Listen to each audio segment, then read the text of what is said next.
Greetings. We're going to show you how to get images from a gravestone without ruining the gravestone. And we're going to cast an angel, what commonly known as a deadhead. This is from a graveyard that's in the 1700s. That's where you find these kinds of images. This is heavy duty aluminum foil, the heavy duty kind. We're only going to need about, let's see, this much, all right? And what I'm going to do is put it, here's the angel. If you want to get a close-up of that, you may want to come in and show this. Here's the angel right here. You put this up on the top of the angel, just like this. A little windy, but you can do it. And then what you do is you rub. You rub all of those. What you're rubbing is you're rubbing the image and the shape of the angel into the tin foil like this.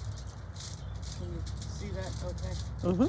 So you're going to rub it like that, holding it in place, holding it in place. Some images come out better than others. So while you're in the graveyard, look around. So you're going to use your fingers to rub that in, just like that. And remember, you're using tin foil, so it's not, it's not impervious to ripping, but so be careful. I'm just pressing down. You want to especially press down around the eyes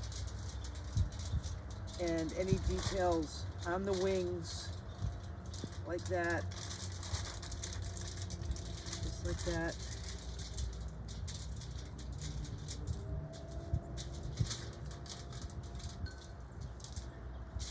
That's it.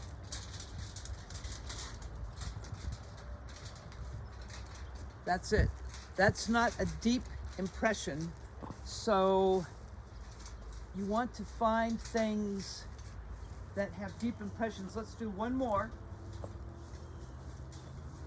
And this is a willow tree. You'll often find willow trees and angels in cemeteries from the late 1700s to the early 1800s. Of this vintage, you're going to find a lot of willow trees and angels, not so many roses and things like that. You're going to find more trees of life and vases and etc. And since my farm has willow trees on it, I'm going to do a willow tree here. Let's see what's under it. Okay. So I'm going to press down on this like this.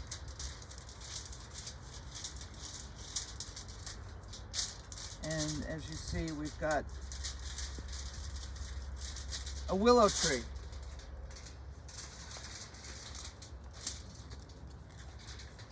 That's it. It's as easy as that. We've got one of those vases I was telling you all about, and the reason we're doing this one is because it's got a really nice relief, and which means, what does that mean? That means it's got depth to it. Depth is your friend when you're making a cast with aluminum, because these come out really shallow, and they don't always work as well as you'd like. So try to get as deep a relief, find as deep a relief as you can. And then again, you just press this. You see I'm just pressing this in like this. Okay, you see that? Pressing it in so we get all the details on this vase. So now we've got a vase, we've got a willow tree, and we've got an angel, better known as deadheads. And here's the liquid coming out of the vase. Okay, so there we go. That's it. just like that, we've got a nice impression on the, you can see that that's a nice impression. So we're going to bring these back and we're going to show you how to pour plaster. And that's the fun part. Okay, we're using plaster of Paris today, which you can find at the hardware store. It's around, for a box like this, about a quart. It's about $5. This is another same type of plaster. It comes in a tub and it's about $7. We're going to mix the plaster first, and I'm going to use about a half a cup of water here because that's about all we're going to need. And then, I don't know if anyone realizes this, if you haven't ever used plaster, you dump the plaster, shake the plaster into the water, not the other way around. You put plaster into the water, and you do it until the plaster, what it'll do is it'll absorb into the water, and then it won't. It'll stop. And that's when you have enough plaster in the water, okay? And we'll stir this up in a minute. I use Tupperware containers and old plastic containers, and a lot of this stuff I throw out later. So you can use paper cups, all kinds of stuff.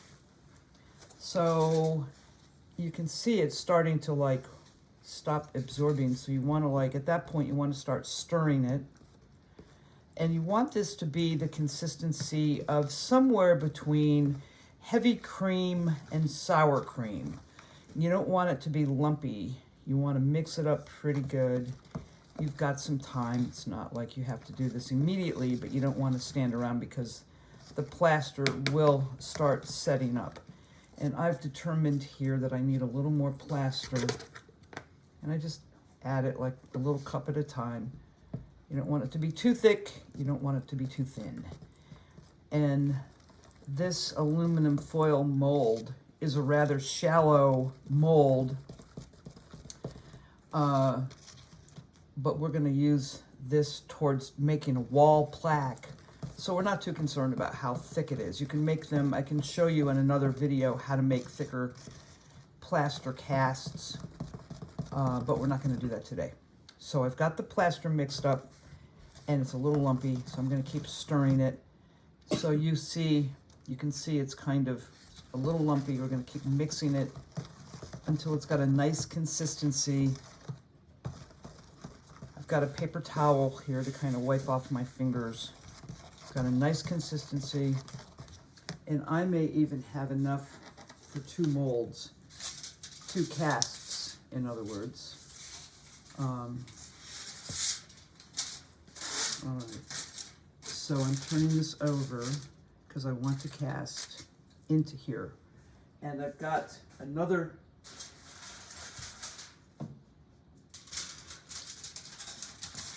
we're going to call these molds, okay, that we're going to cast into, and this is the willow tree.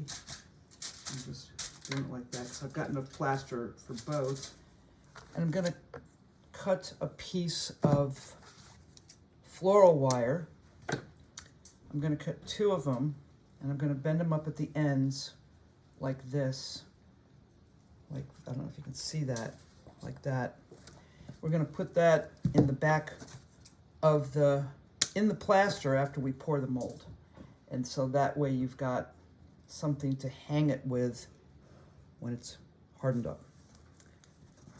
So now I'm going to take this and gently pour it kind of spoon by spoon into the aluminum foil right up to the edge. It won't run away on you, trust me on that. I want to get it right up to the edge. And this can always be trimmed later after it's set up. Push that down a little bit.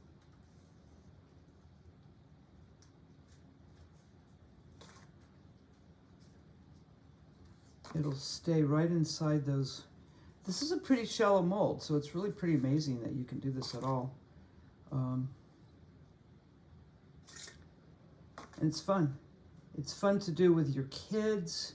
It's kind of a multi-generational thing. You can get your, you know, your mother-in-law over, or your aunt, or your sister Susan or somebody, and it's a nice rainy day, and it's raining out today.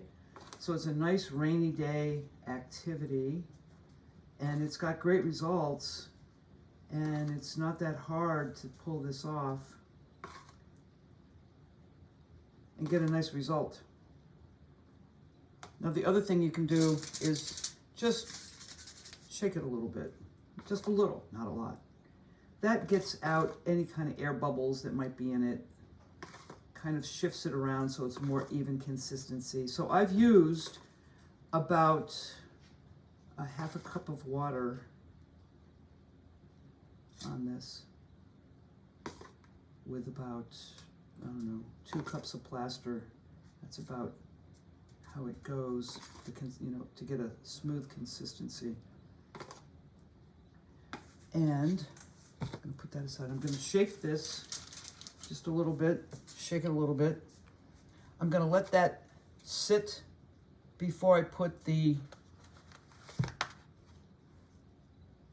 wire in. Here's the wire, you can see that. It looks like that. I'm gonna lay it right in like that. But we're gonna wait, because I'm gonna dump out. What do you do with the rest of the plaster? What I do is I dump it in the wastebasket, or I dump it into another piece of newspaper. If you don't want to dump it straight into your wastebasket, just put it on like that. If you want to save the container, if you don't want to save the container, then just throw it away. But you don't want to. You also don't want to pour plaster down your drain, for obvious reasons. It should be obvious. You don't want it to clog your drain, and that means that you're going to have the plumber over after you do this. So don't dump it down your drain. That's why I wipe it out as much as I can. Now there's not much left in here, you can see that. So if you want to like mix that with some water, throw it away, that's fine.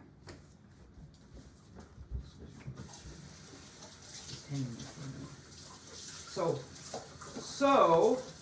we're going to let those set up for a minute.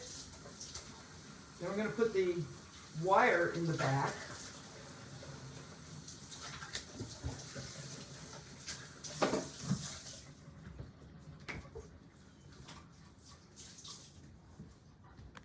And I'm going to take the spoon. I've wet a paper towel, and I'm going to clean off the spoon so that you can use it for something other than mixing plaster. So you see, here's all of our garbage. So I'm just going to roll that up and fold it up and throw it away, and it makes it pretty much a mess-free, messless, is that a word? Opportunity for you to toss it.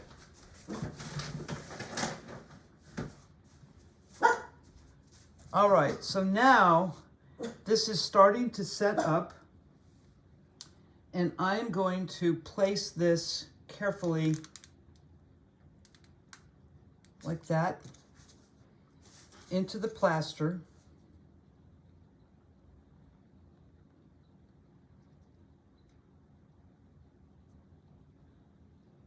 And what I'm going to do with this one is pick it up a little bit. There we go, like that. That's falling down again, so if that happens, you want to pull it out and bend it up a little bit so that it's going to hold up and not get stuck in the plaster. This is going to take about 15 or 20 minutes to set up, so we'll come back and show you how to take this out. We'll see you soon. Okay, so we're back again. It's been about a half an hour. It takes about anywhere from a half an hour to an hour for the plaster to harden and set up. That depends a lot on the temperature, the humidity, all kinds of environmental factors. We speeded this up with a hair dryer because it's humid today, so you can put a hair dryer on it.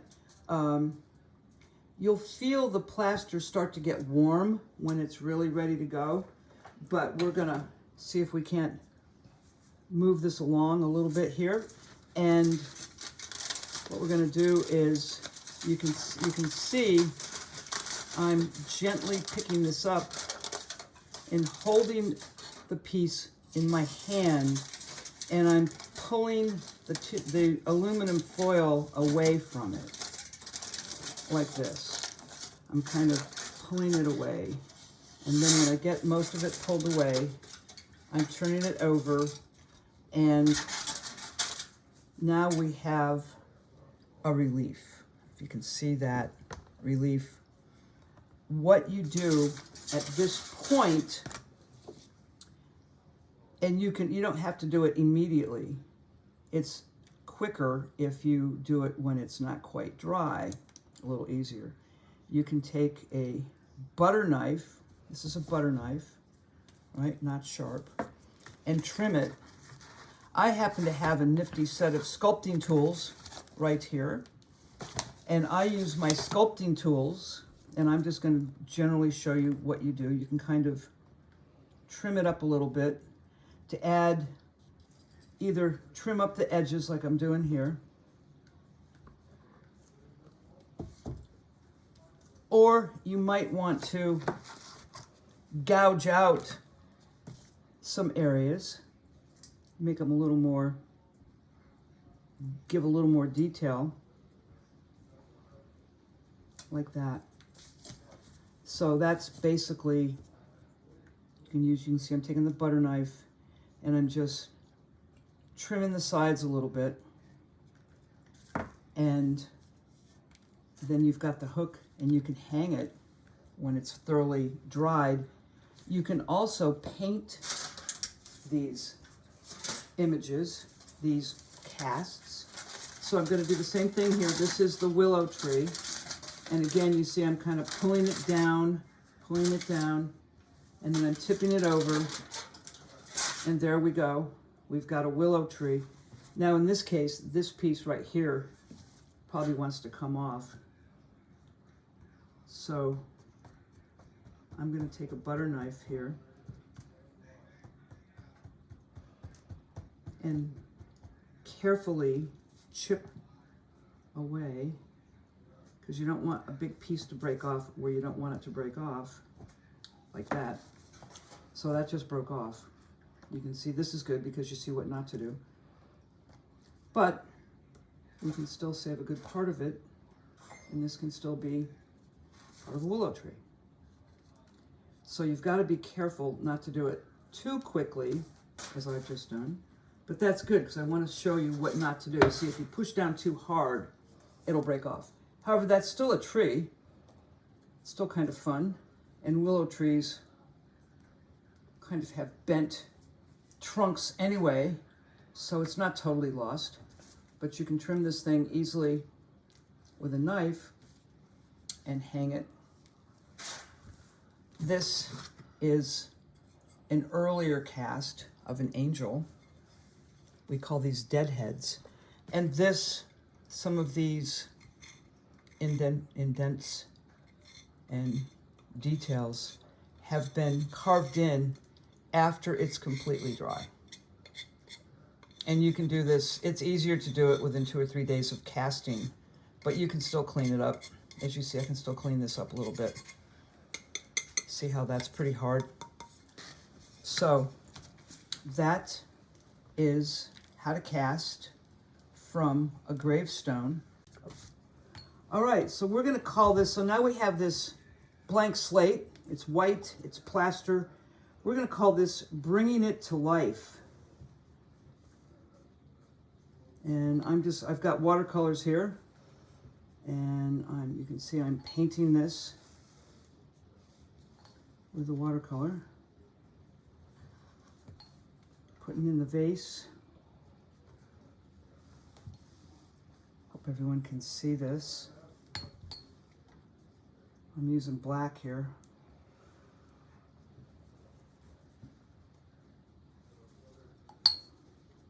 because this is kind of a silvery, but I'm using black mostly so you can see what I'm doing.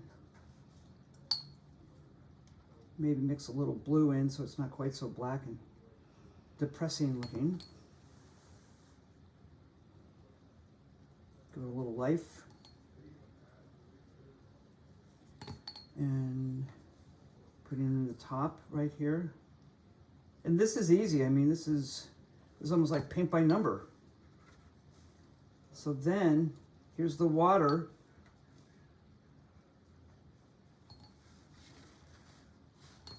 Coming down.